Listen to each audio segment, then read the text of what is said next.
জনগণ একটা টাকার বেনিফিট না পেয়ে তাকে যে পে করবে, আবার সেটা জনগণের পরে চাপাই দেওয়া হবে, এর চেয়ে বড় জুলুম তো আর।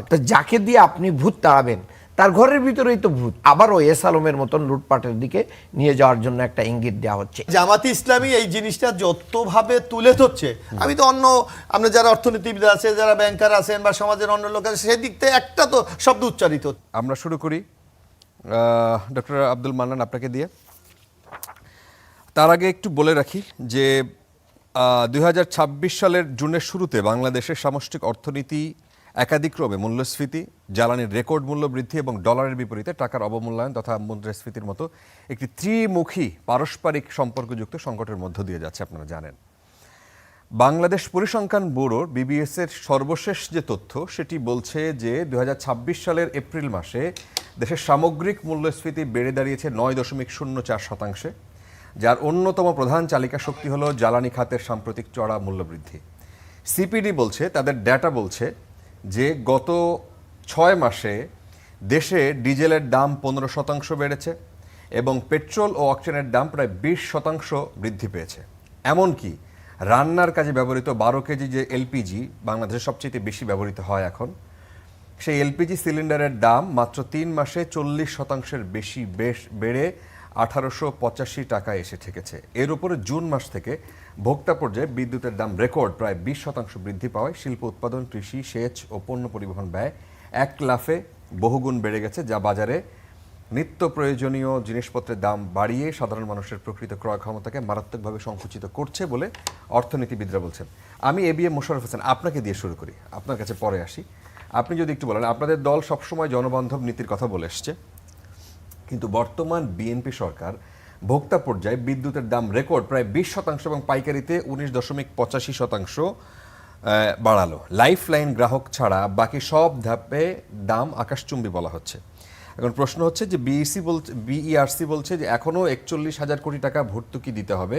জনগণের এই চরম মূল্যস্ফীতি অর্থাৎ 9.04% সময়ে এই রেকর্ড মূল্য বৃদ্ধি কি আপনাদের রাজনৈতিক ও অর্থনৈতিক প্রতিশ্রুতির পরিপন্থী না? ধন্যবাদ আপনাকে, ধন্যবাদ আমার দুই শ্রদ্ধেয় আলোচক এবং দর্শক সবাইকে আমি শুভেচ্ছা জানাচ্ছি। আসলে বর্তমানে বিদ্যুৎ যে দাম বৃদ্ধি পেয়েছে এটা নিশ্চয়ই জনমতে একটা অস্বস্তিকর ব্যাপার, এটা আমরা অস্বীকার করি না। কিন্তু আপনাকে বিশ্লেষণ করতে হবে একটু পিছন থেকে, যে এই অবস্থা এখন কেন, এই সংকটের মধ্যে আমরা পড়লাম। আপনি দেখেন যত বিগত যে সরকারটি ছিল, আপনার নিশ্চয়ই মনে থাকার কথা, কারণ আপনি দীর্ঘদিন গণমাধ্যমে আছেন। এই আপনার পাশে হাতিরঝিলে এখানে কিন্তু একটা উৎসব হয়েছে, আপনার নিশ্চয়ই মনে থাকার কথা, যে আমরা 27,000 মেগাওয়াট বিদ্যুৎ উৎপাদনের সক্ষমতা আমরা অর্জন করেছিলাম এবং 10 কোটি টাকা খরচ করে একটা উৎসব সরকার পালন করেছিলেন। অর্থাৎ 10 কোটি টাকা বিদ্যুৎ উৎপাদনের সক্ষমতা, উৎপাদন কিন্তু করেনি, আমাদের সক্ষমতাটা হয়েছে। এবং আমাদের বিদ্যুৎ প্রয়োজনটা কত? আমাদের প্রয়োজন যদি বাংলাদেশে এখন আমরা সর্বোচ্চ যদি 17,000 বিদ্যুৎ মেগাওয়াট আমরা উৎপাদন করতে পারি, তাহলে আমাদের 1 সেকেন্ডের জন্য লোডশেডিং হবে না। তাহলে আপনি দেখেন 17,000 আর 27,000 মানে 10,000 মেগাওয়াট বিদ্যুতের সক্ষমতা আপনি অর্জন করেছেন। এই সক্ষমতা কি স্বয়ংক্রিয়ভাবে হয়েছে? না, স্বয়ংক্রিয়ভাবে হয়নি। এটার জন্য আপনাকে বিদ্যুৎ প্ল্যান্ট বসাতে হয়েছে, বিদ্যুৎ উৎপাদনের প্রক্রিয়া যেতে হয়েছে এবং সেই জন্য প্রয়োজনীয় ব্যবস্থা গ্রহণ করা হয়েছে। এর সামগ্রিক ফলাফল হলো রেন্টাল, কুইক রেন্টাল। আমরা জানি যদি আপনার কয়লা থেকে আমরা বিদ্যুৎ উৎপাদন করি তাহলে 4 থেকে 6 টাকা আমাদের খরচ যায় পার ইউনিটে। আমি যদি গ্যাস থেকে করি আমার 8 থেকে 9 টাকা যায়। আর আমি এই যে রেন্টাল, কুইক রেন্টাল, তৈল থেকে যেটা উৎপাদন জন্য সরকার বিভিন্ন তার ঘরানার ব্যবসায়ী এবং তার শুভাকাঙ্ক্ষীদেরকে যে একটা সুযোগ দিয়েছিলেন, সেখানে 16 টাকা থেকে 27 টাকা 10 পয়সা পর্যন্ত তাকে কিন্তু কিনতে হতো তাদের কাছে। শুধু কেনা না, ভাড়া দেয়া। অনেক সময় দেখা যাচ্ছে আমি যদি কিনতে যাই তাহলে আমার আরো বেশি খরচ যায়, বরং আমি তাদেরকে ক্যাপাসিটি ট্যাক্সের নামে একটা কি বলবেন আপনি, একটা বোনাস দিয়েছেন না, ব্যবসায়ীদেরকে ফুলে কলা গাছ হওয়ার সুযোগ দিয়েছেন। এই যে একটি প্রক্রিয়া, এই প্রক্রিয়ার ফলটাই আমরা এখন ভোগ করছি। কারণ বিএনপি গভর্নমেন্ট ক্ষমতায় এসেছে মাত্র 100 দিন, আপনারা বলেন, 100 দিনের মধ্যে রাতারাতি তো সব কিছু পরিবর্তন করে দেওয়া সম্ভব না। তারপরও কিন্তু আমরা চেষ্টা করেছিলাম। আপনি দেখেন মধ্যপ্রাচ্যে যখন আমেরিকা ইরানের যুদ্ধতে কিন্তু তৈলের সাপ্লাই বন্ধ হয়ে গেছে, আপনার ইস্টার্ন রিফায়ারিং আমার বন্ধ করে দিতে হয়েছে, কারণ আমার সাপ্লাই চেইন বন্ধ হয়েছে, কারণ আমি কিন্তু আনতে পারছি না। Right. তখনও কিন্তু সরকার বিদ্যুতের দাম বৃদ্ধি করে নাই। আচ্ছা। ডেইলি আমরা 167 কোটি টাকা আমরা কিন্তু ভর্তুকি দিয়েছিলাম। কিন্তু এখন সামগ্রিক অর্থনীতির যে একটা চাপ, এবং তারপর আপনি নিজেই বলেছেন যে বিটিআরসি বিআরসি চেয়ারম্যান বলেছে 41,000 কোটি টাকা আমাদেরকে ভর্তুকি দিতে হচ্ছে। অর্থাৎ সামগ্রিক অর্থনীতির এই চাপটাকে মোকাবেলা করার জন্য তো সরকার কিন্তু বাধ্য এই কাজটি করেছে। আচ্ছা, পরিষ্কার। ডক্টর আব্দুল মান্নান, আপনাদের দলের আমির শফিকুর রহমান তিনি এই মূল্য বৃদ্ধিকে জনগণের উপরে বাড়তি বোঝা বলে দেশবাসীকে দেশব্যাপী বিক্ষোভ কর্মসূচির ডাক দিয়েছেন। বিরোধী দল হিসেবে রাজপথে প্রতিবাদ সেটা ঠিক আছে, কিন্তু বিদ্যুৎ খাতের 41,000 কোটি টাকার যে বিশাল ঘাটতি সেটা পূরণের আপনাদের বিকল্প কোনো অর্থনৈতিক রূপরেখা আপনারা কি সামনে এনেছেন? জি, আপনাকে ধন্যবাদ মোশাররফ ভাই এবং স্যার সহ সবাইকে ধন্যবাদ জানাই। এখানে মোশাররফ ভাই একটু টাস দিয়েছেন, কিন্তু ওইটার ব্যাপারে সরকারি দলের যে করণীয় আছে এটা উনি বলেন নাই। সেটা কি, সেটা দেখেন যে আওয়ামী সরকারের আমলে যে বিদ্যুৎ খাতে কুইক রেন্টালের নামে যে সমস্ত চুক্তি হয়েছে দেশি এবং বিদেশি কোম্পানির সাথে, আদানি সহ, সেই জায়গায় বড় ধরনের ব্যত্যয় ঘটেছে। যে ব্যত্যয়ের কারণে ওখানে যে আপনার ক্যাপাসিটি চার্জের নামে যে পরিমাণ ভর্তুকি দিতে হয় শুধু মানে মেনটেনেন্সের জন্য বা সিস্টেমের জন্য, সেই টাকাটা তো অনেক বেশি, এবং সেইটার পুরো বোঝাটাই কিন্তু বাংলাদেশের জনগণের উপরে দিয়ে দেওয়া হচ্ছে। তো একজন নির্বাচিত সরকারের দায়িত্ব কি? জনবিরোধী যে কোনো চুক্তি তারা বাতিল করতে পারে। যদি ওনারা এটা বলেন যে ঠিক আছে আমরা আন্তর্জাতিক চুক্তিটা মানে এটা বাতিল করা আমাদের জন্য ঝুঁকিপূর্ণ হতে পারে, সেটা ঝুঁকিপূর্ণ যদি হয় তাহলে এটার বিকল্প তৈরি করতে হবে।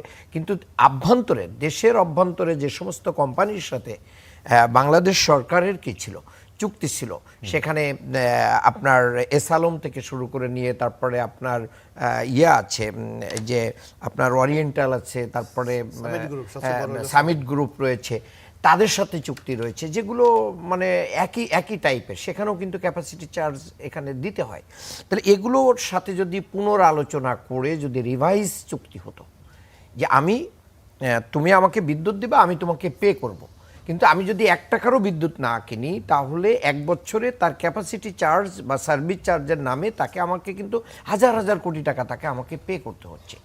জনগণ 1 টাকার বেনিফিট না পেয়ে তাকে যে পে করবে, আবার সেটা জনগণের পরে চাপাই দেওয়া হবে, এর চেয়ে বড় জুলুম তো আর কিন্তু ওনারা তো বলছেন সেই কাজটা তো আগের সরকার তারা হ্যাঁ, করে গেছে। আগের সরকার করেছে, এটা জনগণ জানে। এখন ওনাদের প্রশ্ন যে বিক্ষোভ করলে সেটা না, কি হবে? এটা এই বিক্ষোভ করার মাধ্যম দিয়ে জনসচেতনতা তৈরি হয়, জনমত তৈরি হয়।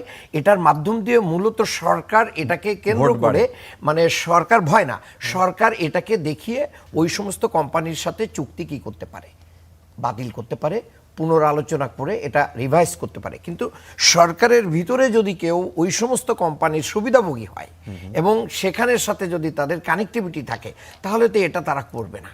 সরকারের এখানে প্রকাশ্য অবস্থান নেওয়া উচিত যে আমাদের এই কারণে বাড়াচ্ছে, আমরা আগামী 6 মাসের ভিতরে বা এই যে সামনে যে বাজেট অধিবেশন আসছে, এই বাজেট অধিবেশনে এটা জনগণের সামনে ওপেন করে দিয়ে আমরা এই চুক্তিগুলো। আপনি আদানির সাথে চুক্তির কথা বলছেন, আদানির এবং সাথে তাদের সাথে এই সরকারের কানেক্টিভিটির কথাও না, বলছেন। আমি আদানির সাথে চুক্তিটাকে ইন্টারন্যাশনাল একটা চুক্তির কারণে এটা নিয়ে ওনাদের দেরি হতে পারে। চুক্তিটা রিভাইজ নিয়ে ওনারা আন্তর্জাতিক আদালতে যেতে পারেন, সালিশি বসাইতে পারেন, এটা দেশের জনগণ স্বাধীনতা, সার্বভৌমত্ব, এবং সেটার ভিতরেও যে কত ধরনের জালিয়াতি আছে, এটা আমি একটু যদি আপনি আমাকে সুযোগ দেন। দেখেন, এটা যখন মানে আদানির যে চুক্তিটা করা হয়েছিল তখন 39.7% বেশি প্রিমিয়াম দিয়ে এটাকে স্টার্ট করা হয়েছিল। আমরা যখন এটার থেকে বিদ্যুৎ নিতাম, প্রতি ইউনিট বিদ্যুতের দাম ছিল 8.61 সেন্ট, কিন্তু যখন 2025 সাল আসলো তখন এটা 14.87 সেন্টে পৌঁছায় যায়। তার মানে এটা কয়েক গুণ বেড়ে যায়, প্রায় ডাবলের বেশি বেড়ে যায়। আমাদের বিশেষজ্ঞরা বলছেন যে বাংলাদেশে প্রায় 400 থেকে 500 মিলিয়ন ডলার মানে দিতে হচ্ছে আদানিকে প্রতি বছর শুধু এইটার লোকসান, অর্থাৎ 5 থেকে 6 হাজার কোটি টাকা। এই যে 5 থেকে 6,000 কোটি টাকা দিচ্ছে, এটা অসম চুক্তি, জনগণ এই চুক্তি মানে না, এটা দেশের জন্য তাহলে এটা নিয়ে ওনারা আন্তর্জাতিকভাবে সালিশি করতে পারেন, দরবার করতে পারেন, করে বাংলাদেশের জনগণকে এখান থেকে বাঁচাতে পারেন।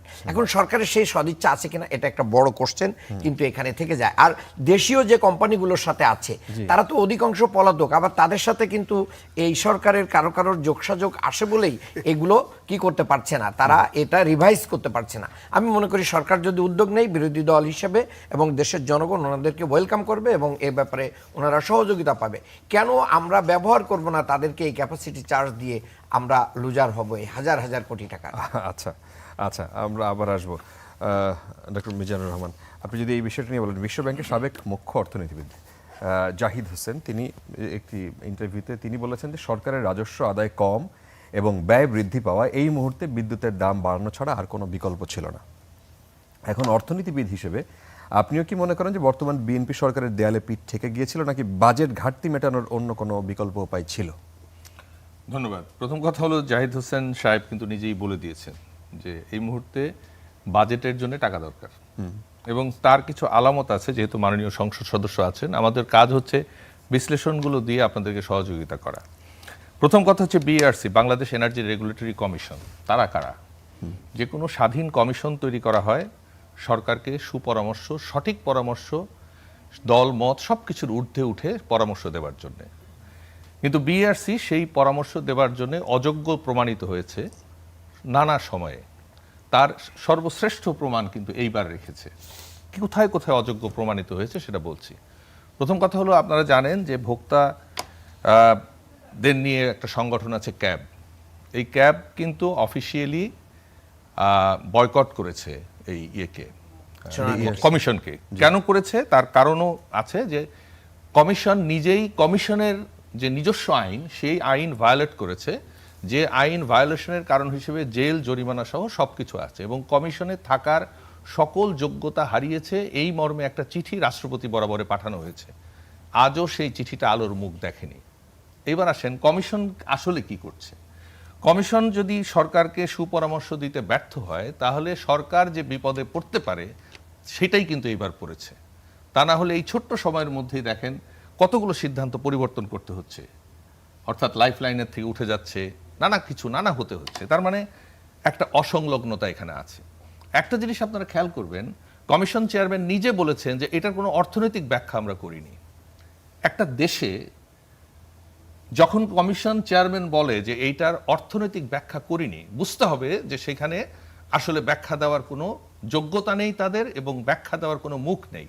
কারণ ব্যাখ্যা দিতে গেলেই পদে পদে তারা ধরা খাবে। কিভাবে খাবে সেটা এবার বলছি। দেখেন, এনার্জি রেগুলেটরি কমিশনের বিরুদ্ধে বলবো না, এনার্জি রেগুলেটরি কমিশন সম্পর্কে আমাদের অবজারভেশন কনজিউমারদের পক্ষ থেকে, অন্তত আমি নিজে ব্যক্তিগতভাবে গণশুনানিতে গিয়ে স্বাক্ষরিত চিঠিও দিয়ে এসেছি, সেই জায়গা থেকে আমি বলতেই পারি যে এনার্জি রেগুলেটরি কমিশন হচ্ছে মূলত এই যে কোম্পানিগুলো বা বিদ্যুতের সাথে জড়িত দুষ্কৃতিকারী যারা এই দেশের মানুষকে শোষণ করছে, তাদের স্বার্থ রক্ষায় ব্যস্ত। আমি মাননীয় সংসদ সদস্যের কাছে প্রশ্ন রাখতে চাই, যে এটা আপনি পরে উত্তর দেবেন, যে এই দেশে এত বড় একটা রেভলিউশনের পরে এত ধরনের পরিবর্তন, সংবিধান পরিবর্তন নিয়ে তোলপাড় হয়ে গেল, বিআরসির কোনো কিছুর পরিবর্তন নিয়ে কোনো কথা হলো না। কারণ বাংলাদেশের সবচেয়ে বড় দুর্নীতির জায়গা হচ্ছে জ্বালানি, এবং সেটা যেভাবে ছিল সেভাবেই আছে। আজকে আমি এখানে যে কথা বলছি, আমি সহ শামসুল আলম সহ এই সেক্টর নিয়ে যারা কথা বলি, গত 20 বছরের ফুটেজ দেখবেন একই কথাই বলে যাচ্ছি। সমস্যাটা তো বিআরসি তারা যদি নিজেরাই নিজেদের আইন ভায়োলেট করে, কারণ গণশুনানি ছাড়া এক্সিকিউটিভ অর্ডারে বহু ধরনের দাম বাড়ানো কমানোর কাজ তারা করেছে। তো এখন যারা সরকারে আছেন তাদের কাজ হচ্ছে বিআরসিকে আসলে পুনর্গঠন করা, এবং তা করতে যদি ব্যর্থ হয় তাহলে এই বিআরসির মতো প্রতিষ্ঠানগুলোই এই সরকারের জন্য সবচেয়ে বড় থ্রেট হবে। তাদের কারণেই সরকার, গণসংযোগ সাধারণ মানুষ থেকে বিচ্ছিন্ন হয়ে যাবে। কারণ বিইআরসি শুনানি করে না, গণশুনানি করে, সেটা তো একটা নাটক। সেই গণশুনানিতে আমিও থাকি, এবং সেই গণশুনানিতে আপনারা চেক করবেন, আমি বলেছি বিইআরসি গণশত্রুতে পরিণত হবে। এবং শুধু বিইআরসি না, সরকার সহ সবাইকে সেই জায়গায় নিয়ে যাওয়ার একটা ধাপ যে তৈরি হয়েছে, সেটা আমার মনে হয় সংসদে আপনারা যখন সংসদ উঠবে আপনারাই বলবেন, এটা আমাদের বলতে হবে না।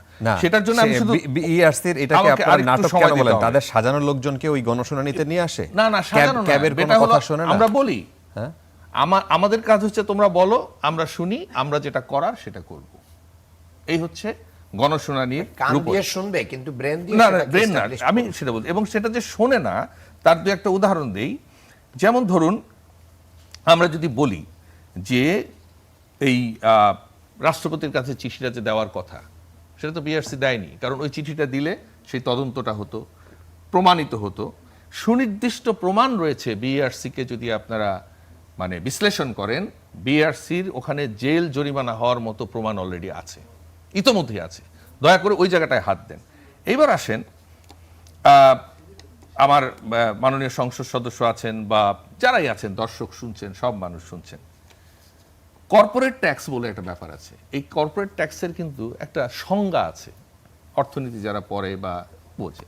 সেটা হচ্ছে একটা প্রতিষ্ঠান যখন প্রফিট করবে, লাভ করার পরে সেই লাভের উপরে খরচা বাদ দিয়ে, ওয়েভার টোয়েভার এক্সামশন সব বাদ দিয়ে একদম লাভের উপরে একটা ট্যাক্স হবে। কিন্তু আমাদের বিদ্যুৎ বিল মানে বিদ্যুৎ দেওয়ার আগেই আমাদের এই কোম্পানিগুলোর কাছ থেকে কিন্তু একটা পার্সেন্টেজে কর্পোরেট ট্যাক্স নিয়ে নেওয়া হয় ইন অ্যাডভান্স। তা আমি তো জানি না, তার মানে সরকারকে বিআরসি এই পরিচ্ছন্নতার জায়গায় আনতে না পারার কারণে আমাদের সরকারকে আমরা মুনাফাখোর খেতাবে নিয়ে যাচ্ছি। এখন একটা দেশের সরকার যদি মুনাফাখোর হয়, সেই দেশের সরকার তো জনগণ বিচ্ছিন্ন হতে বাধ্য, সেটা যে দলই ক্ষমতায় আসুক, যে রাজনৈতিক দলই ক্ষমতায় আসুক। এই যে প্রক্রিয়াগত যে কিছু ভুল আছে, অর্থাৎ আপনারা অর্থনীতির সংজ্ঞাও মানবেন না। কেন মানবে না? তার কারণ হচ্ছে, কারণ কর্পোরেট ট্যাক্স হয় যে জায়গা থেকে, তার আগে আপনি অগ্রিম ট্যাক্স, কর্পোরেট ট্যাক্স নিয়ে নিচ্ছেন কোম্পানিগুলোর কাছ থেকে। তা আপনি জানেন কিভাবে যে লাভ হবে না ক্ষতি হবে? আপনি তো জানেনই না। তো ট্যাক্স আপনি কিভাবে নেন? এটার উদ্দেশ্য হচ্ছে আসলে বিভিন্ন জায়গায় এই কোম্পানিগুলো বিআরসিকে মিসগাইড করেছে, অথবা বিআরসিতে যারা কাজ করছেন তারা তো বলেই দিয়েছেন যে আমরা অর্থনৈতিক ব্যাখ্যাটা বুঝি নাই। বিআরসির তো জন্মই হয়েছে অর্থনৈতিক ব্যাপারটা বুঝে বিশ্লেষণ করে সরকারকে সুপরামর্শ দেওয়ার জন্য। অর্থনৈতিক বিশ্লেষণ ছাড়া বাজেটের আগে, আর অর্থনীতি মানে তো শুধু টাকা পয়সা না রে ভাই, অর্থনীতি তো একটা খুব মানে একেবারে একটা দেশের সামগ্রিক বিষয় নিয়ে চিন্তা করার বিষয়। সেই বিশ্লেষণ তারা যে করেনি সেটা তো তারা স্বীকার করছে। আচ্ছা, এখন শুধু স্বীকারের বিষয় হচ্ছে যে সেখানে যে দুর্নীতির জায়গাগুলো আছে, যে কোনো সমস্যা হলেই বিআরসির প্রস্তাব হচ্ছে দাম বাড়িয়ে সমাধান করেন। দাম তো কমিয়েও করা যায়। আমরা তো ভোক্তাদের পক্ষ থেকে প্রস্তাব দিয়েছি যে আরেকটা গণশুনানি করেন। দেখেন, এখন বিআরসির আইনে ভোক্তাদের নিয়ে গণশুনানি করার কোনো নিয়ম নাই, কিন্তু ভোক্তারা তো দাবি করে যাচ্ছে বছরের পর বছর ধরে যে আপনারা গণশুনানি করেন। গণশুনানি তাহলে কাদেরকে দিয়ে করে? গণশুনানি হচ্ছে তারা বলবে, তারা প্রস্তাব দেবে, যারা কোম্পানিগুলো বিদ্যুৎ যারা দেয়, আমরা শুধুমাত্র জেরা করতে পারবো যেটা এরকম না সেরকম। কিন্তু আমরা তো তৈরি হয়ে আছি যে বিদ্যুতের দাম কমানো যাবে, সেই ফর্মুলা আমরা উপস্থাপন করি, আপনারা আমাদেরকে জেরা করেন যে বিদ্যুতের দাম না, কমানো যাবে। গণশুনানির সংজ্ঞায় আসলে কি? শুধু কোম্পানির সাথে বিইআরসি, না এখানে সাধারণ মানুষও থাকে? সাধারণ মানুষ যে ক্যাব বলা- থাকে। শুধু বলতে যাবে, কিন্তু সেই কথা শুনবে সাধারণ না। মানুষ থাকে হ্যাঁ, না, কিন্তু সেই কথা তো রিফ্লেকশন নাই। সেইটা অন্য জিনিস, কিন্তু সাধারণ মানুষ থাকে। সাধারণ মানুষ থাকে, সেইটাই তো নাটক। আচ্ছা। অর্থাৎ রিফ্লেকশন যখন না কারণ আমি থাকে। বেশ কয়েকটা শুনানিতে গেছিলাম, তো সাধারণ মানুষ হ্যাঁ, থাকে। কিন্তু আচ্ছা। আমাদের যে প্রস্তাবটা মাননীয় সংসদ সদস্যের মাধ্যমে আমরা বলতে চাই যে আপনারা বিআরসির আইন যদি পরিবর্তন করে সুবিধা হয়, অর্থাৎ সত্যিকার অর্থে যদি দেশের মানুষের চাহিদা রিফ্লেকশন করতে হয়, ভোক্তারা যদি প্রমাণ করতে পারে যে দাম এইভাবে কমানো যায়, সেই সুযোগটা আপনারা করে দেন। কারণ একটা জিনিস আমি আবার শেষ করছি যেটা দিয়ে, আচ্ছা। দুইটা ভাই যদি সংসারে থাকে, একটা ভাই যদি টাকা পয়সা মেরে দিয়ে কেনার খরচ বাড়ায় নেয়, সেই ভাইকে বাবা মাও বাজারে পাঠায় না। আচ্ছা, তো বিআরসি পরিষ্কার। এখন যে ফর্মুলায় জি, চলছে, জি। সেখানে তো খরচ বাড়ানো আচ্ছা। এবং সেইভাবেই চলার আচ্ছা, রাস্তা দেয়। এবি মোশাররফ হোসেন, এই যে ক্যাবের কথা বললেন উনি, এবং বিইআরসির এই যে যে অযোগ্যতার প্রশ্ন তুললেন, এখন নাগরিক সমাজ সরাসরি অভিযোগ করেছে যে বিদ্যুৎ খাতে মূল ক্ষত হচ্ছে দুর্নীতি, অনিয়ম। তিনি যেটা বলছিলেন অনিয়ম এবং অলস বিদ্যুৎ কেন্দ্রকে যে ক্যাপাসিটি চার্জ, যেটা আপনিও বললেন, সবার বক্তব্যে উঠে এসছে, এগুলো বন্ধ বা চুক্তি পুনর্বিবেচনা না করে সরকার কেন জনগণের পকেট কেটে, মানে এটাকেই কেন, তিনিও বলছিলেন এটাকেই কেন সরকার সমাধান হিসেবে দেয় যে জনগণের কাছ থেকে এই ভর্তুকিটা নিয়ে না, ঠিক আছে। এই 41,000 কোটি টাকা না, বাজেট আমি ডক্টর মিজানুর রহমানের আমি বেশ কয়েকটা শুনে নিতে গিয়েছিলাম বিআরসির, কিন্তু সেখানে কিন্তু কথা বলা যায়, জি আপনি আপনার যুক্তি, এবং তারা কিন্তু আপনার প্রশ্নগুলির জবাব দিতেও তারা বাধ্য, হ্যাঁ, দেয়, তারা জবাব দেয়, শুধু দেয় আর কি। দেয়। জি নানা ক্ষেত্রে তারা তাদের কিন্তু অবস্থা- reflection হয় না, তাদের তাদের হয়তো কথাও বলতে পারে। হ্যাঁ, এখন যেটাকে তিনি রিফ্লেকশনের নাটক ক্ষেত্রে বলছেন। কতটুকু কার্যকরী হয় সেটা তো নানা তথ্য উপাত্ত দেখলে বোঝা যায়। এখন আপনি যে কথাটি বলেছেন যে, বা ডক্টর মান্নান সাহেব যে কথাটি বলেছেন যে আপনার যে চুক্তিগুলি করেছি আমরা, সেই চুক্তিগুলি বাতিল করার সক্ষমতা কি সরকারের কতটুকু আছে, এটা একটি ব্যাপার, এটা হলো কিন্তু ভাইটাল প্রশ্ন। কারণ আপনি দেখা যাচ্ছে আমাদের এখানে কোডে চলে যায়, কোডে স্থিতি অবস্থা দেয়, কখনো কোড অনেক সময় সরকারকে বাধ্য করে, এইগুলি কিন্তু বাংলাদেশে আছে আপনার অনেক ক্ষেত্রে। এই যেমন আমরা ঋণ খেলাপি নিয়ে বাংলাদেশে খুব মুখরোচক আলোচনা আছে, অথচ দেখেন একটা লোক ঋণ খেলাপি আমরা সবাই জানি, কোর্টে গিয়ে কিন্তু, যেমন আপনার একটা কথা স্পষ্ট মনে আছে যে আওয়ামী লীগ যখন ক্ষমতায় ছিল, আমি আমার লাইফে এবং পৃথিবীর ইতিহাসে এই রেকর্ড আছে কিনা আমি জানি না, যে এসালম গ্রুপের বিরুদ্ধে মামলা চলবে না, আপনার নিশ্চয়ই মনে আছে কথাটা, ডক্টর মিজান আপনার মনে আছে। তো এইটা যদি যে এটা আদালতকে দিতে পারে, তখন কিন্তু একটা সরকার ছিল, বাংলাদেশের সুশীল সমাজ বলেন, বিশিষ্ট আইনবিদ, কেউ কিন্তু এটাকে চ্যালেঞ্জ করেনি। কিন্তু এইটা আপনার যে কোনো একটা মানে বুদ্ধিসম্পন্ন লোকও বোঝে যে এটা কোনো আদেশ দেয়। আমি এটা দুর্নীতির বিরুদ্ধে অভিযোগ করছি, সেও যদি করেছে না করেছে আমি তদন্তই করতে পারবো না। অর্থাৎ অনেক সময় আমাদের প্রতিষ্ঠানগুলি এমন ভূমিকা পালন করে যেটা জনমতে কিন্তু প্রশ্ন দেখা দেয়, এটা আমি অস্বীকার করি না। এখন হলে এই সংকটটা এখন আপনি এই যে বর্তমান যে বিএনপির যে গভর্নমেন্ট, এর উপর কি আপনি চাপাবেন না? আমরা কিন্তু দেখেছি কি, আমরা দেখেছি কুইক রেন্টালের কারণে আমাকে ভর্তুকি দিতে হচ্ছে, আমার ইন্টারন্যাশনাল চুক্তির কারণে আদানির সাথে আমি চুক্তি বাতিল করতে পারছি না, আমার ডিস্ট্রিবিউশন লাইনে আমার সমস্যা আছে, আমার একটা বিরাট একটা সিস্টেম লস আছে। এই সামগ্রিক বিষয়গুলিকে যদি আপনি একত্রে মূল্যায়ন না করেন, তাহলে কিন্তু আপনি একটা উপসংহারে পুষতে পারবেন না। তারপর এখানে আবার দেখেন বাংলাদেশের না, সেই উপসংহারের জায়গায় মানুষের পকেট লাস্ট ভরসা সরকারের। না, এখন কিছু কিছু জায়গায় তো এটা হচ্ছে, কিন্তু সরকার কি বলছে? সরকার যেমন আপনি এই সরকার যখন আপনার মধ্যপ্রাচ্যে যখন একটা বিরাট সংকট হলো, আপনি বিশ্বে অনেক, চীনের মতো দেশে 30% বাড়িয়েছে, আমেরিকার মতো রাষ্ট্র যেটা বিশ্বের সবচেয়ে বেশি তৈল মজুদ তাদের, সেখানে তারা 5% বাড়িয়েছে। আপনি কম্বোডিয়া দেখেন 68% মানে তারা বাড়িয়েছে। এইরকম সারা বিশ্বে কিন্তু তৈল, আমরা কিন্তু বাড়াই নেই, কারণ আমরা জনগণকে স্বস্তিতে রাখতে চেয়েছিলাম, এবং ডেইলি 167 কোটি টাকা সরকার কিন্তু ভর্তুকি দিয়েছে। এইগুলিকেও তো আপনাকে ইতিবাচক দৃষ্টিতে আপনি দেখতে হবে। এখন ভর্তুকি সরকার কোথা থেকে দেয়? এখানে সরকার বাজেট জনগণের টাকা, একই একটা জায়গা থেকে তো অ্যাডজাস্টমেন্ট করে, এটা তো অস্বীকার করা এটা তো মানুষেরই টাকা। ঠিক আছে, মানুষের টাকা হলো তো এটাকে আপনাকে অ্যাডজাস্ট করতে হচ্ছে না, কিন্তু আপনি আপনার বক্তব্যের মধ্যে একটু আগে বললেন যে সরকার সব চুক্তি বাতিল করতে পারে না, এই সব চুক্তি বাতিল করতে পারে না, national সরকার কি চুক্তি আসলে বাতিল করতে সরকারের এত কম ক্ষমতাশালী? না, কোনো আপনার জনগণের স্বার্থের বাইরে গেছে? আপনি যে আমরা ইন্টারন্যাশনাল চুক্তি কি আমরা বাতিল করতে পারি? ইন্টারন্যাশনাল চুক্তি revise করতে আপনি পারেন। যদি কারণ আদালতে ওই যেতে গভর্নমেন্টের আমরা দেখতে হবে চুক্তির টার্ম অ্যান্ড কন্ডিশনটা কি আছে, আপনাকে সেটা এখন তো এক কথায় আপনি আমি বিশ্লেষণ করতে পারবো না। ডক্টর মিজান সাহেব ভালো বলতে পারবে যখন তিনি এ নিয়ে কাজ করে, কিন্তু আপনাকে তো কোন শর্তে কি প্রেক্ষাপটে আমি এটা করেছি সেইটাকে তো আমাকে দেখতে হবে। আমি তো পূর্ণাঙ্গ একটা চুক্তি না দেখে আমি বলতে পারবো না। এটা আদানির ব্যাপার, আপনার নিশ্চয়ই আপনি আদানি যখন এটা নিয়ে বাংলাদেশকে উকিল নিতে পারে, সরকার কিন্তু দিতে বাধ্য হয়েছে, সরকার কিন্তু তাদের টাকা শোধ করতে আসলে আপনি কিন্তু রাইট বলেছেন, একটা চুক্তি করা এবং বাতিল করার জন্য যে মেধা, প্রজ্ঞা এবং সততা থাকতে হয়, সেটা না থাকলে বিপদ। আচ্ছা, একটা জিনিস বলেন তো, এই যে জ্বালানি অপরাধীদের বিচার হলো না কেন? একজন জ্বালানি একটা সরকার আপনি দেখেন, একটা সরকার না, অনেক কিছু হয়ে গেল। আমি একটু বলি, আপনারা এই প্রশ্নগুলি কেন তোলেননি? আমরা তখন বিরোধী দলে ছিলাম, আমরা কথা বললেই মানুষ মনে করতো সরকারের বিরোধিতা করি, আমরা তুলে যাচ্ছি। না, আমি আপনাকে কয়েকটা প্রশ্ন আমি করি।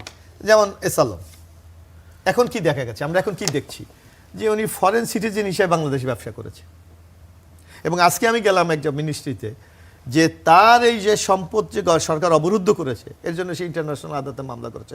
সরকারের মিনিমাম 100 কোটি টাকা এখানে ব্যয় হবে, কেন এই টাকাটা কেন সে ব্যয় করবে? তাইলে ওই যে গভর্নমেন্ট আগে ক্ষমতায় ছিল, আওয়ামী লীগ গভর্নমেন্ট, তারা কি দেখে নাই যে সালাম গ্রুপ সিঙ্গাপুরের সিটিজেন হিসাবে এখানে ব্যবসা করছে, অথবা সামিট গ্রুপ বাইরের সিটিজেন হিসাবে করে ইন্টারন্যাশনাল বেনিফিটগুলি সে নিচ্ছে? অর্থাৎ এই দুর্নীতি যারা করেছে অথবা যারা এগুলো সুযোগ করে দিয়েছে তাদের ব্যাপারে আমরা কতটুকু করতে পেরেছি, এই জিনিসগুলি কিন্তু আমাদের মূল্যায়ন করতে হবে। সেটাই বলছি। একটা লোক তো ট্রাই করবে, একটা লোক তো যে কোনো লোক চাইবে হচ্ছে উনি ব্যবসা করতে, জি। কিন্তু আমি তাকে কেন সেই সুযোগটা দেবো? আচ্ছা, মোশাররফ ভাইয়ের কাছে এখানে আমার একটু জানার, এটা প্রথম আলো বলছে এটা একটা অর্গানাইজড করাপশন, কোনটা? এবং এই যে বিদ্যুৎ খাতের এইগুলো এটা তো আমরা সবাই জানি। Organized corruption.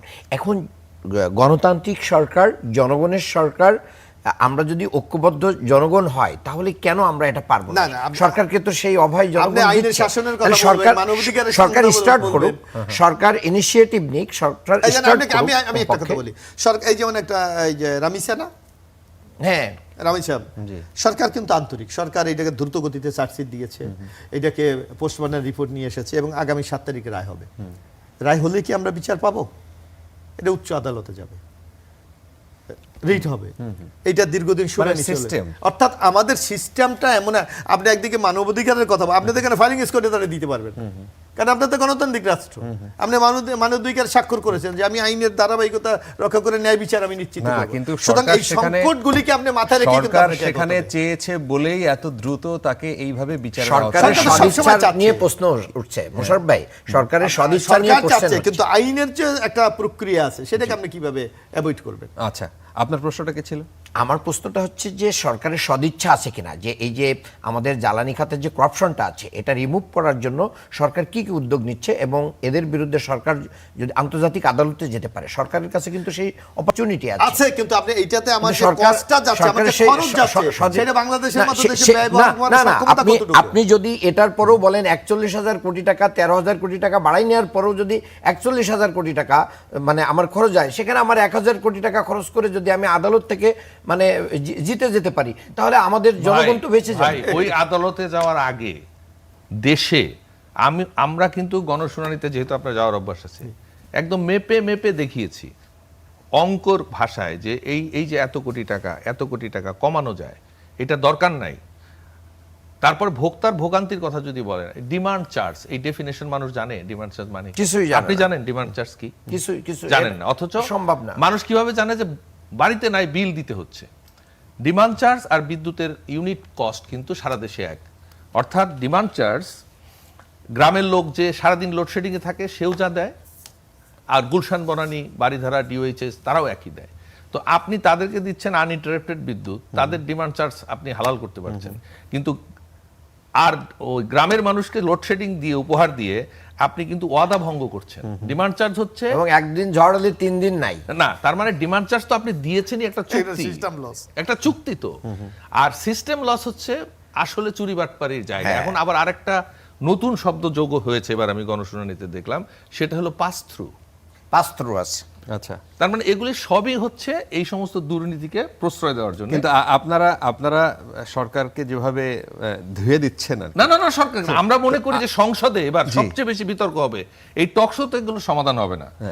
আমার মনে হয় আমাদের মাননীয় সংসদ সদস্য সকলেই এই একটা জায়গায় সাধারণ গরিব মানুষের পক্ষ নেবে, কারণ গরিব মানুষের, সাধারণ মানুষের পক্ষ না নিলে কোন সরকার তো টেকে যাবে। আচ্ছা, গতকালকের সিদ্ধান্তের পর সরকারের আজকের সিদ্ধান্ত, আবার রিভাইস যে সিদ্ধান্ত, সেখানে 75 ইউনিট পর্যন্ত তাদের বিল আগের মতোই থাকবে। সেটা কি একটা ভালো, সেই জায়গায় কি সরকারের প্রশংসা করার কোনো জায়গা আছে? দেখেন, শোনেন, এখানে যেমন প্রশংসা করার জায়গা আছে, আবার সরকারের সুযোগ আছে বিএআরসি কে ভৎসনা করার, যে আপনারা আমাদেরকে বিব্রত করছেন কেন মানুষের সামনে। এটা তো এক ধরনের বিব্রত করা। আজকে আপনি একটা সিদ্ধান্ত দিলেন, 1 ঘন্টা পরে আবার সেটা পরিবর্তন করে হলো। এটা কি কোনো ভালো লক্ষণ, কোনো ভালো ম্যানেজমেন্ট? আমি জানি না। না, এটা সরকার তো চেষ্টা করছে। এখন তো কিছু আপনার ইন্ডিপেন্ডেন্ট বডি আছে, ইচ্ছা করলে তো সরকার সব জায়গায় হ্যাঁ, interfere কিন্তু করতে এই যে পারে। ইন্ডিপেন্ডেন্ট বডি, ইন্ডিপেন্ডেন্ট তো থাকতে হবে, তারা তো স্যার, sold out হয়ে আমি গেছে। আপনাকে একটা তথ্য দিই যে বিআরসির কারিগরি মূল্যায়ন কমিটি, যেটা টিইসি, তারা বলছে যে আমরা সুপারিশ করছি 1 টাকা 25 পয়সা, সরকার 1 টাকা 52 পয়সা বাড়াই দিচ্ছে আর কি।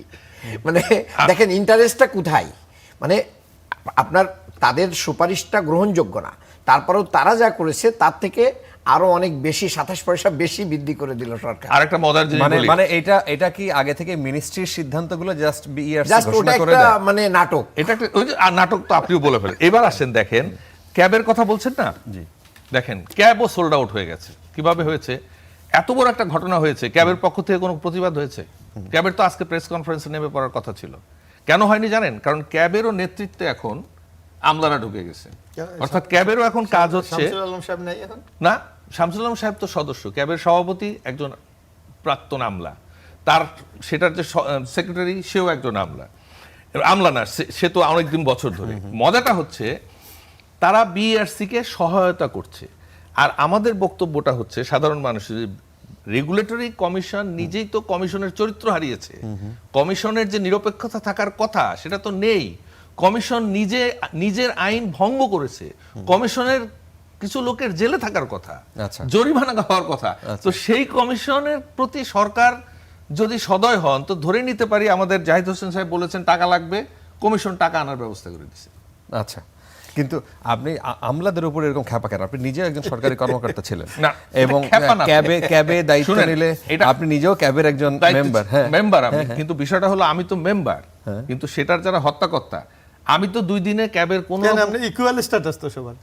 না, সেটা হলেও কিন্তু তাদেরকে তো আমি দেখতে পাচ্ছি না যে তারা তারা ভয়েস সক্রিয়, রেজ করছে। voice raise একটা করছে। মানববন্ধন এটা- নাই, এটা কিছু important। নাই। সরকারকে সহায়তা করাও তো এর অংশ। কারণ সরকার ধরেন এই যে আজকে সকালের দামটা একরকম ছিল, বিকালে আরেক রকম হলো, সেখানে তো নিশ্চয়ই কেউ না কেউ ইন্টারভেন করেছে, আচ্ছা। এবং সেখানে সরকার তো একটা পজিটিভ রোল প্লে করেছে বলে এটা হয়েছে। আচ্ছা। তো সেই পজিটিভ রোলটা প্লে করতে পেরেছে কেন? যখন জনগণ সরকারের কাছে দাবিটা তুলেছে। তো সেই দাবিটা তোলার ক্ষেত্রে ক্যাবের আরো স্ট্রং ভূমিকা থাকতে হবে না? আচ্ছা আচ্ছা, সেটা তো নাই। ডক্টর মান্নান, আপনাদের আমির অভিযোগ করেছেন যে বিগত হাসিনা সরকারের ফ্যাসিস্ট কায়দায় এখনো দেশের ব্যাংক ব্যবস্থা এবং বিশেষ করে ইসলামী ব্যাংকের কথা তিনি বলেছেন দখল করে রাখা হয়েছে, এবং তিনি বাংলাদেশ ব্যাংকের গভর্নর এবং ইসলামী ব্যাংকের চেয়ারম্যানের পদত্যাগ চেয়েছেন। এখন প্রশ্ন হচ্ছে যে বর্তমান সরকারের সময়ও ব্যাংকিং খাতের এই অব্যবস্থাপনা নিয়ে আপনাদের সুনির্দিষ্ট আপত্তি ঠিক কোথায়, এবং এটি দেশের বর্তমান মূল্যস্ফীতিকে কিভাবে প্রভাবিত করছে বলে আপনাদের মনে হচ্ছে? দেখেন, এটা ডক্টর শফিকুর রহমান আমির জামাত উনি রাইটলি এটা বলেছেন, এবং আমি মনে করি যে দেশের মানুষ এটা বুঝতে পারতেছে। আপনার বাংলাদেশ ব্যাংকের গভর্নর যিনি, যাকে নিযুক্ত করা হয়েছে, তার ঋণ খেলাপির ইতিহাস রয়েছে, এবং তিনি ঋণ খেলাপি, তার ব্যবসা বাণিজ্যের বিভিন্ন জায়গা থেকে তার খেলাপি ঋণ রয়েছে। এরপরে যাকে আপনার ইসলামী ব্যাংকের সম্প্রতি চেয়ারম্যান নিযুক্ত করা হয়েছে, যাকে মনে হয় তার স্ত্রী কথিত আছে গিফট লোনের নামে তিনিও ঋণ খেলাপি। গিফট লোন মানে আসলে তার লোন নেওয়ার কোনো ইচ্ছা নেই, তার নামে একটা কোম্পানি সাজাই দেওয়া হয়েছে, তার মানে এটা যোগ সাজস্যে তাকে একটা ঘুষ দেওয়া হয়েছে আর কি, এটাকে বলে গিফট লোন। তার মানে আসলে আমরা নাটকের মধ্যেই আছি। এটা মানে কত বড় খারাপ। এবং এখানে 2 জন বাংলাদেশ ব্যাংকের উচ্চপদস্থ কর্মকর্তার স্ত্রীরা এই অ্যাগ্রো ক্লাব নামে একটা কোম্পানির, তারা 2 জনই ডাইরেক্টর, এবং তাদের নামে এই 3 কোটি করে টাকা কি করা হয়েছে, মানে এখানে স্যাংশন দেওয়া হয়েছে, এবং তারা এটা ঋণ খেলাপি হয়েছে। তো যাকে দিয়ে আপনি ভূত তাড়াবেন, তার ঘরের ভিতরেই তো ভূত, তা আপনি তাকে দিয়ে কিভাবে ভূত তাড়াবেন? এটা তো সম্ভব না। বাংলাদেশের যে ব্যাংকটা একসময় যখন কেউ এলসি খুলতে পারতো না, সেই ব্যাংকটা তো পারতো, সেটা জনগণের মানে প্রত্যাশা পূরণ করতে সমর্থ হয়েছে। এবং আমি মনে করি, আর সেটা কোন সময়ের কথা বলছেন? এসালম দায়িত্ব নেওয়ার আগে না পরে? না, আগে। পরে হয় নাই? এসালম দায়িত্ব নেওয়ার পরে যেটা হয়েছে, সেটা একটা জালিয়াতির ভিতর দিয়ে চলতেছিল, কাগজ জালিয়াতি ছিল সেখানে, ঠিক আছে? এখনো বাংলাদেশ ব্যাংকের যে রিজার্ভ সহ বাংলাদেশের যে রিজার্ভ যা দেখানো হয়, এগুলো কাগজে আছে। অরিজিনালি যেগুলো অলরেডি কি হয়ে গেছে, মানে দেশ থেকে পাচার হয়ে গেছে, সেই টাকা তো আমাদের দেশে নাই। আচ্ছা, তাহলে এই ব্যাংকের আসলে হিসাবটা কি? এখানে কি জামায়াতের দল হিসেবে, জামায়াতের দল হিসেবে না, কোনো বাংলাদেশের শেয়ার আছে? না, দল হিসেবে জামাতের কোনো শেয়ার নেই। এবং তাহলে জামায়াতের সবসময় এই ব্যাংক জামায়াতের দখলে বলা হচ্ছিল না, দখলেও না। জামাত বাংলাদেশের অর্থনীতিতে এই ব্যাংকের যে ভূমিকা আছে, এশিয়ার ভিতরে এই ব্যাংকের যে ভূমিকা আছে, এরকম একটা ব্যাংক যদি ক্লাপস করে এবং মানুষের আমানতের যদি খেয়ানত হয়ে যায়, এবং খেয়ানত হয়ে যায় না, অলরেডি হাজার হাজার কোটি টাকা এসালম নিয়ে গেছে। এসালম মানে তার যে পরিমাণ 82% শেয়ার আছে ইসলামী ব্যাংকে, তার থেকে মানে 21 গুণ মানে এখান থেকে লুটপাট করে নিয়ে চলে গেছে, অথচ তাকে এখনো ব্যাংকের মানে বৈধ কাগজপত্রের সে কিন্তু এখনো মালিক। সরকার বা আমাদের এই সামর্থ্য নাই যে আমরা তাকে এটাকে কি করে মানে এখান থেকে সরকার এটাকে মানে নিজেদের কন্ট্রোলে নিবে, এটা তো নিতে পারছে না। বরঞ্চ ব্যাংক রেজুলেশন আইন করে এস আলমকে এখানে ফিরে আসার সুযোগ করে দেওয়া হচ্ছে। এবং এই যে কথিত খুরশিদ আলম সাহেব, তিনি 5ই আগস্টের পরে বাংলাদেশ ব্যাংক থেকে বিতাড়িত একজন ব্যক্তি আগের করাপশনের সময়, এবং তিনি একসময় রংপুরে ছিলেন, মানে আপনার বাংলাদেশ ব্যাংকের উনি ইনচার্জ ছিলেন ওখানের, সেখানেও তার বিরুদ্ধে প্রায় 54 লক্ষ টাকার মানে অপব্যবহারের মানে তার ব্যাপারে অভিযোগ রয়েছে।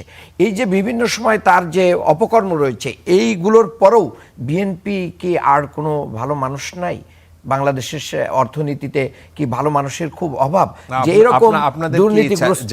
জামায়াতের কাউকে ওখানে না, জামাত তো বলে নাই যে আমাদের কাউকে দেন, অমুককে দেন, অমুককে দেন। জামাত চাচ্ছে যে একজন ভালো মানুষকে দেন যিনি অর্থনীতি বুঝবেন, এই ব্যাংকটাকে টেনে উঠাতে পারবেন। এই ব্যাংকটাকে আপনি যদি খেয়াল করেন যে প্রবাসীরা যখন আন্দোলন করেছিল তখন রেমিটেন্স শাটডাউন করেছিল, সে শাটডাউন করার পরে বাংলাদেশে কিন্তু বিপ্লবটা তখন কি হয়েছে, ত্বরান্বিত হয়েছে।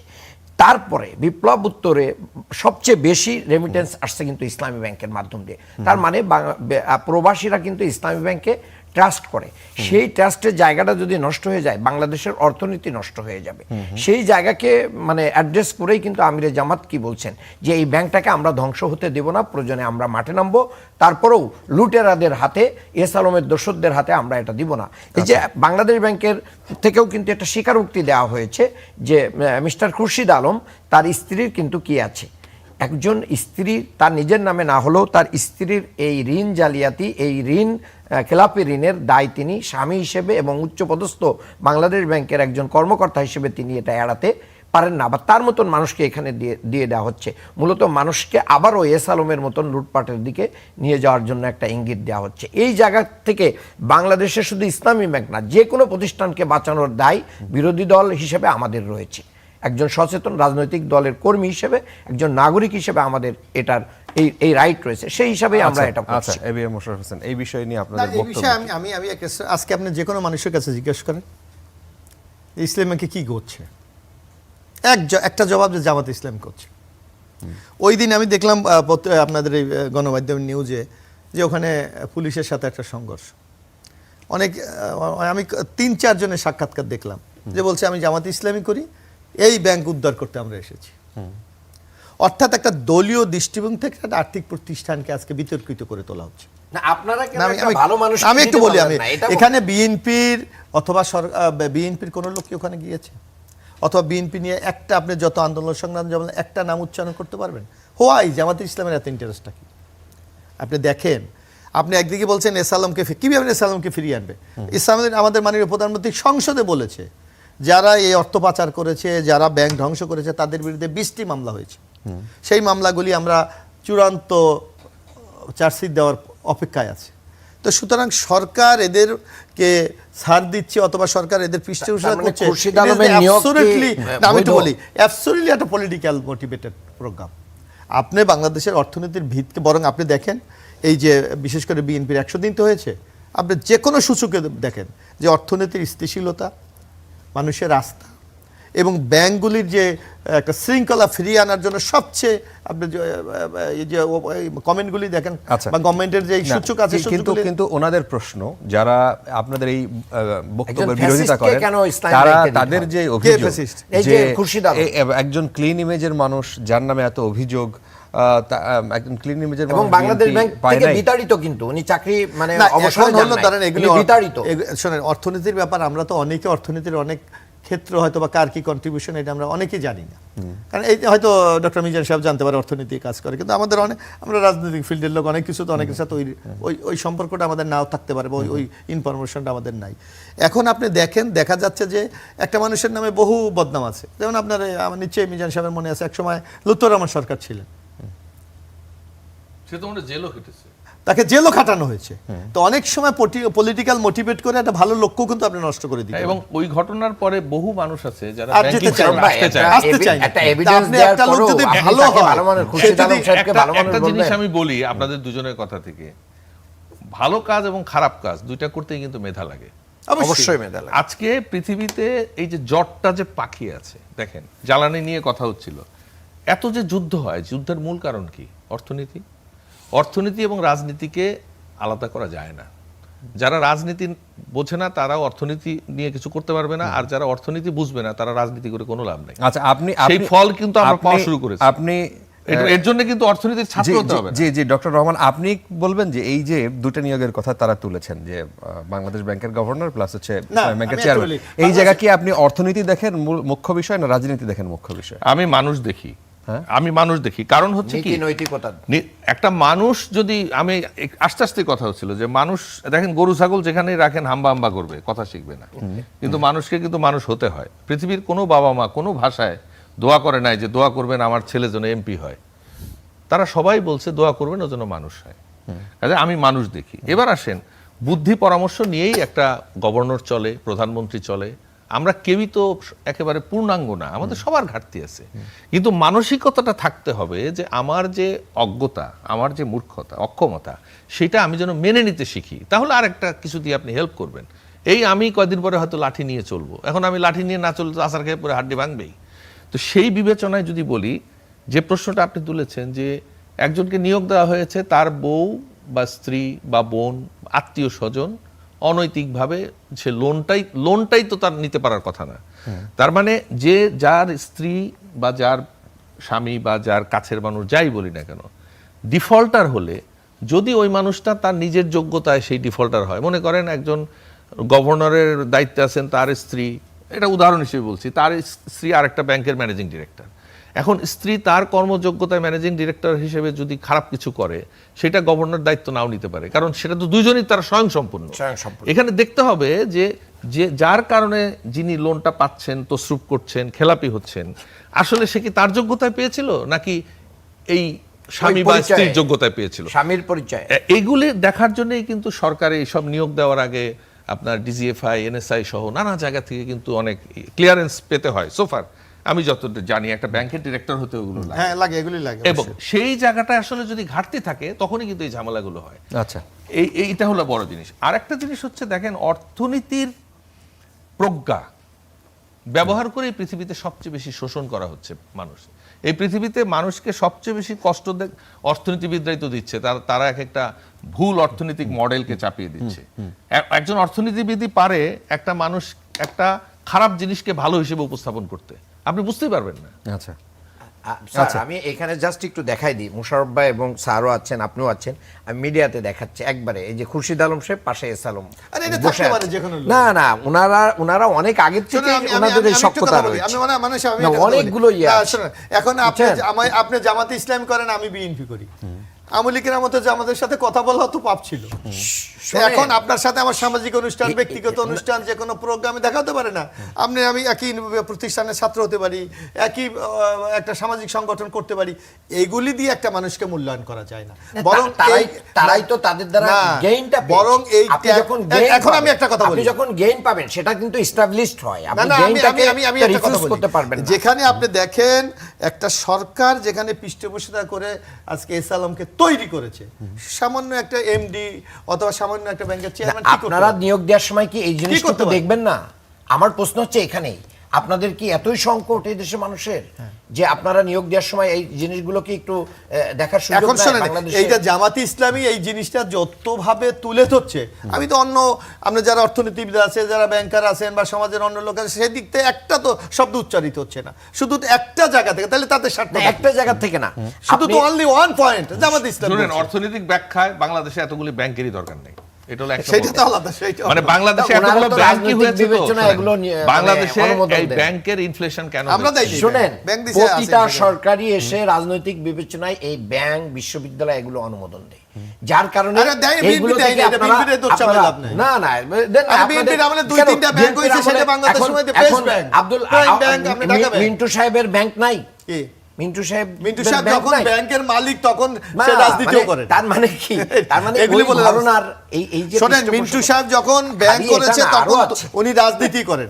শুনেন, এই জন্য আমি মনে করি যে অর্থনীতি প্রতিষ্ঠানকে অর্থনীতির ভাবেই চলতে তবে দেওয়া উচিত। এটাও বাংলাদেশের আইন দ্বারা পরিচালনা করা এইটাও উচিত। আমি বলি একটা প্রতিষ্ঠানকে আপনি নিরপেক্ষ দৃষ্টিতে দেখেন, কারণ একমাত্র জামাত ইসলামী ছাড়া আজকে এই ইসলামিয়াকে নিয়োগ নিয়ে একটা শব্দ আমি কথা ইয়েস, বলিনি। জামাত ইসলামী কেন কেন করে? বলে জামাত বরং তাদের কিছু কিছু লোক শুনেন। আমি আমি দেখাবো আপনাকে। হ্যাঁ, বলেন আপনাদের আপনি, জামাত দেখান। ইসলামীর কর্মকর্তা যেখানে ব্যাংকে আছে বড় বড় পোস্টে ডিএমডি এবং বলছে যে কোনো মূল্যের বিনিময়ে এই ভদ্রলোকের কি নাম খুরশিদ আলম। খুরশিদ আলমকে যে কোনো মূল্যে তাকে বিতাড়িত করতে হয়, নাহলে আমাদের স্বার্থ সংগঠিত হবে না। ওই কিসের স্বার্থ তার ওখানে? না, কিসের স্বার্থ? হচ্ছে জনগণের স্বার্থ? আমানতের স্বার্থ। No. জনগণের আমানতের স্বার্থ। কারণ অর্থাৎ তাদের ওখান যে- থেকে শোনেন, নির্দিষ্ট পরিমাণে শোনেন, ওই যে মানে চুন খেয়ে গাল পুড়লে দই দেখে ভয় যা করে। খুশি তা তার ব্যয় করছে। চুন খেয়ে গাল পুড়লে দই দেখলে ভয় করে, বিষয়টা তো সেই রকম। আমরা মনে হয় আমাদের এখন খুব বার্নিং ইস্যু আসলে যে এই বিদ্যুতের দাম। বিদ্যুতের দাম এটা সেটা আমাদের বলেছে। একটু থাকে। ওটাও ওইটা ইম্পর্টেন্ট, আগে সরাইতে ওটাও হবে। ইম্পর্টেন্ট। ইসলাম ব্যাংকের চেয়ারম্যান খুরশিদ আলমের সরাইতে হবে। না ওখানে আচ্ছা, স্বার্থ সংগঠিত এত হচ্ছে না। কিছুর পরে তাকে আপনারা কি মানে এখনো রাখছেন কেন? এটাই তো আরে একা তো একমাত্র জামাত ইসলাম যদি মনে করে টোটাল বাংলাদেশের পপুলেশনের প্রতিনিধিত্ব করে, সেটা তো ঠিক না। তো মাঝে বাংলাদেশ মাঝে জামাত আসলে- ইসলামী 32% জনগণের প্রতিনিধিত্ব করছে। আর বাকিগুলি আপনি কই এটাকে- যাবে? তা বাকিগুলো নিয়ে আপনারা থাকেন, বাকিগুলো কই? বাকিগুলো নিয়ে থাকেন। সুতরাং আমরা আপনাকে আমরা নিরপেক্ষ দৃষ্টিতে দেখেন। না, এই যে আমি আপনি কি না তিনি কি বলে দিচ্ছেন যে একটা জি, কথা আমি বলি, এখানে এখানে ডক্টর মিজান সাহেব আছেন। আমার তো মানে বাংলাদেশের ব্যাংকিং খাতের সবচেয়ে বড় ক্ষতি করে গেছে মনসুর সাহেব।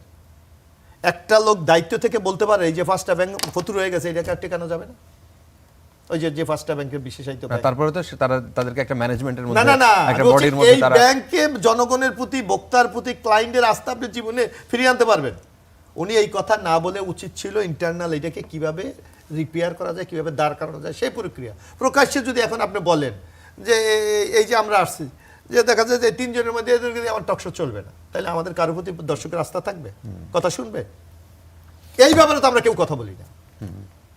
আসলে কথা বলার জায়গার কোনো অভাব নাই, কথা বলার প্রচুর জায়গা অনেক আছে, কিন্তু বিষয়টা হচ্ছে যে ওই যে মানে যারা ইসলামী ব্যাংক থেকে লুটপাট করেছে তাদের সাথে কারো কারো স্বার্থ জড়িত থাকলে তারা তো এটাকে করতেই দিবে না, তারা তো ভাই, এটাকে এটা ধরে আর্থিক থাকবে। প্রতিষ্ঠান থেকে কারণ কি ব্যাপার? কারণ কাদের সন্তানরা এখানে তাদের প্রতিষ্ঠানে চাকরি করে, তা কারের গাড়ি ইউজ করেছে, কারা শেল্টার দিয়েছে, এগুলো তো জনগণ জানে।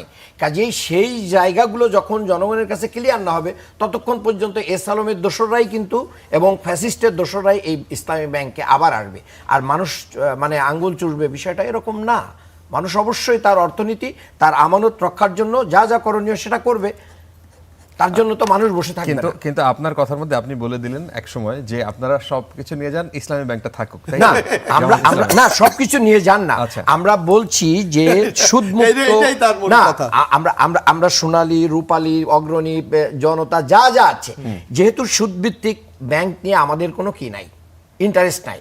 আমরা যারা আমাদের এখানে কি interest নাই? প্লিজ আমাকে বলেন যে আমরা যারা আছি, আমরা যে কোনো ধরনের ইসলামী ব্যাংকিং এর প্রতি আমাদের কি আছে, উইকনেস আছে, এবং আমরা এগুলোই প্র্যাকটিস করি, সো দ্যাট এই ব্যাংকগুলো যাতে বেঁচে থাকে সেই জন্য আমাদের কি কন্ট্রিবিউশন আছে। আরো এই যে পাঁচটা ইসলাম ভিত্তিক হ্যাঁ, of course, ব্যাংক, সেগুলো তাদের পাশেও আমরা সেগুলো তো দাঁড়াবো। মুমূর্ষ অবস্থায়, সেগুলো নিয়ে তো না, সেগুলো তো মুমূর্ষ করা হয়েছে, তো যেটা একবারে এশিয়ার ভিতরে শ্রেষ্ঠ ছিল, এবং এই ব্যাংকটা তো আমাদের যারা অগ্রজ ছিলেন তাদের হাত ধরে এই ব্যাংকটা দাঁড়িয়েছিল বাংলাদেশে, এবং আমাদের পরিশ্রমের কারণে এটা হয়েছে। জামাত করে নাই, কিন্তু জামাত রিলেটেড লোকেরা দেশে বিদেশের বিভিন্ন মানুষদেরকে কনভিন্স করে ইসলামী অর্থনীতি প্রতিষ্ঠার জন্যই এই কাজটা করেছিল। একটা সফল ব্যাংক ছিল, এটাকে ব্যর্থ করার জন্য আজকে যে ষড়যন্ত্র আগে থেকেও করা হয়েছে, সেই ষড়যন্ত্র যদি নতুন করে চলতে থাকে তাহলে তো বাংলাদেশে আর কোনোদিন মানুষ বিশ্বাস করে এই জাতীয় জায়গায় আসবে না। আপনার মনে আছে ইলেকশন যখন চলা হচ্ছিল তখন কাকে কাকে প্রিজাইডিং অফিসার দিকে একটা ঘটনা ফাঁস হয়েছিল না?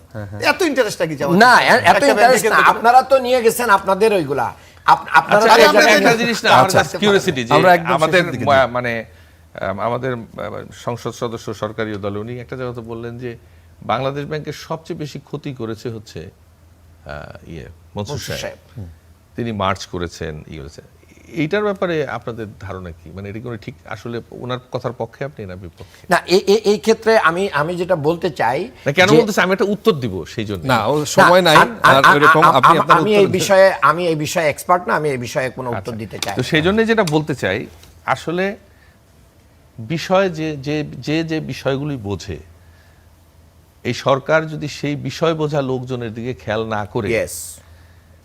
একই ধারাবাহিকতায় আমার ওকে ভালো লাগে তাকে ভালো লাগে এই কাজ করে, এই সরকারি বিপদে পড়বে। যেমন বিদ্যুৎ ক্ষেত্র যেটা নিয়ে শুরু করেছিলাম, বিদ্যুৎ বিষয়গুলো যারা বোঝেন তারা তো ধরেন মন্ত্রণালয়ে যে সচিব হোক, দায়িত্বে হোক, আজকে উনি এর আগে ছিলেন বন মন্ত্রণালয়ে, আজকে আসলে বিদ্যুৎ মন্ত্রণালয়ে। বিদ্যুতের করাপশনটা একটা গ্লোবাল ইস্যু। জি, এই ইস্যুটা বোঝার ক্ষমতা একদিনে জন্মায় না। আমি অনুরোধ করব সরকার দলীয় এমপি মহোদয়কে, সংসদে এই জিনিসটা আপনারা করেন যে বিএআরসি কে ঠিক করতে হলে আচ্ছা, পরিষ্কার। আমাদের অবশ্যই জি। এই বিষয়ের বিশেষজ্ঞদের দিয়ে একটা Body করতে কার্যকরী হবে। উদ্যোগ জি, নিতে জি, হবে, আদারওয়াইজ হবে না। অনেক এই তর্ক ধন্যবাদ। চলতে আমি থাকবে। অল্প কয়েক সেকেন্ড একটু বলতে চাই। আমি মনে করি এই বিদ্যুতের দাম বাড়ানোর মাধ্যম দিয়ে বাংলাদেশের খেটে খাওয়া মানুষ যারা বেসরকারি খাত এবং যাদের দিন আনে দিন খায়, একবারে ফিক্সড ইনকাম, তারা সবচেয়ে বেশি ক্ষতিগ্রস্ত হবে।